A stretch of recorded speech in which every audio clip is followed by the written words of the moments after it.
Professor Thomas Pogge of Yale University. Professor Pogge, you have been at this conference. This is the second day of the conference. We have had intense discussion across a broad spectrum of areas, talking about the content of South-South cooperation. In concrete terms, what is this South-South cooperation for?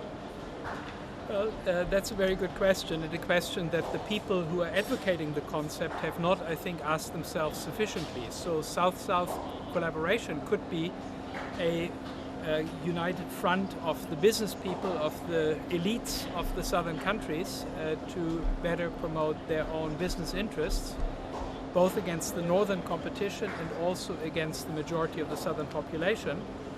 But what I hope, of course, as a global justice theorist, is that South-South collaboration will be understood as a movement to protect and advance the interests and the needs and the voices of the large majority of the population of the South.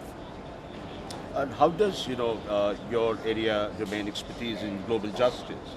How does South cooperation promote the vision of an inclusive world and, by extension, justice?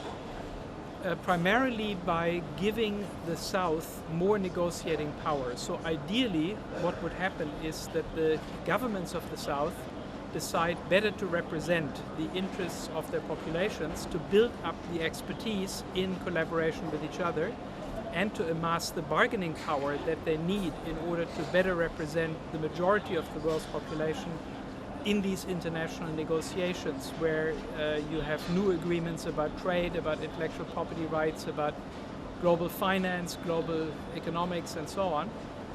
These rules are very, very important. They have very important distributive effects, and so it's important that the interests of poor populations be vigorously represented in these negotiations.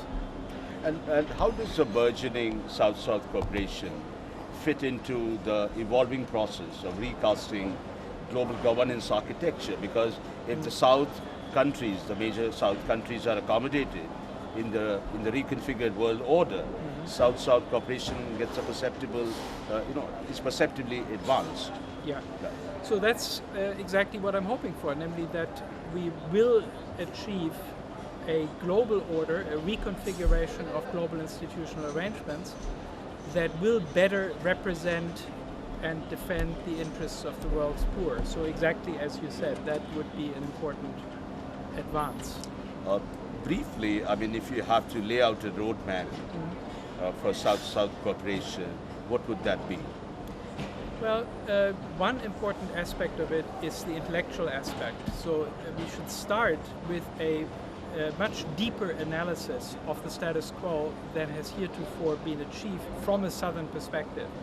So try to analyze how the emerging global institutional architecture, which has emerged in the last 25 years, mainly since the end of the Cold War, how that has been constructed, and how in particular the lobbying and the expertise advantage of the North has played a decisive role in making these trade agreements as unfavorable to the world's majority as they have been. We have to analyze it, understand it, in order to avoid repeating the mistakes of the past, and the South has to build up the expertise that it needs in order effectively to oppose the North and defend the interests of southern populations in these negotiations. So much of it is a discrepancy in expertise, a head start that the North has in expertise. And then the other thing, of course, is bargaining power, and here it's crucially important that the southern countries have a united front, that they don't allow themselves to be divided by the North into different kinds of blocks that are basically not uniting in order to defend the interests of the southern population. One last question, Professor Pogge, which has been discussed here, which is about South-South, no matter how big it becomes, South-South cooperation is really no alternative to North-South cooperation. And we're talking about triangular cooperation. How do you see this landscape being reconfigured? Well, I think it is definitely an alternative, and these things do compete to some extent, right? So if you build a southern bank, for example, that competes with the World Bank, you can give southern countries the option to take money from the New Asian Bank or to take money from the World Bank.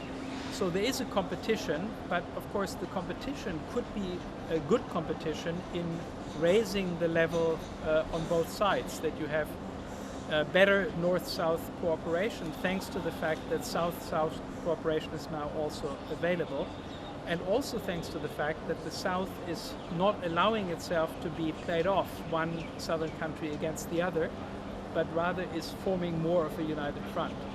So I think that this will be a welcome configuration which will get us away from a very strong and united North under US leadership playing against divided southern countries. If the South unites, it can extract much, much better terms from the North than it could heretofore. All right. Thank you so much, Professor Pogge.